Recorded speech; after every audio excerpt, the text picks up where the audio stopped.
Other than that, Ted doesn't have an opinion on it. Y'all listen, all of you fly on planes. I was on a plane yesterday. As crazy as it sounds to be able to get on a plane, you walk into a terminal, and the brand new Oklahoma City terminal is enormous, and it's beautiful, and it's wide open. I could walk into any mall, any restaurant, any public place, and they wouldn't have a mask mandate on it. But when I walk through that door, suddenly I've got a new mask mandate.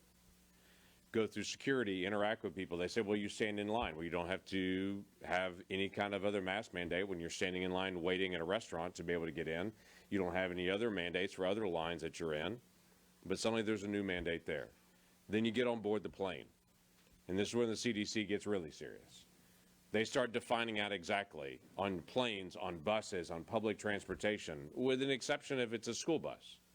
Because now they've said, well, school buses don't apply anymore to public transportation because at school, kids no longer have a mask mandate. So on school buses, they shouldn't have a mask mandate, which makes absolutely no sense in communities that also don't have mask mandates in their community, but there is one suddenly on the public bus on it, according to CDC. All we're looking for is basic consistency.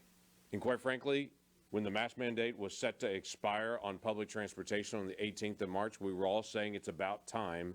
And then the administration announces, no, just kidding. We're going to move that to now the 18th of April, and then we'll reevaluate it again. We have a vote that's coming up this week, which I will be strongly voting in support of, to be able to just have a Congressional Review Act to be able to get rid of these mask mandates on public transportation, because apparently the administration is going to continue to use them as a weapon. The American people want the freedom to choose. Boeing has put out that in their aircraft, 99.9% of particles are filtered out with their HEPA filter systems. Every 2 to 3 minutes, the air in that cabin is replaced on it. They put that out early to be able to say, here's how safe it is to be able to be in an airline, but that doesn't seem to matter. So CDC has to put out great detailed information on what to be able to do on an airplane with the CDC guidance, including these statements. You don't have to wear your mask under CDC guidance while eating, drinking, or taking medications for a brief period of time, while communicating for brief periods of time with a person who's hearing impaired, or here's my two favorites.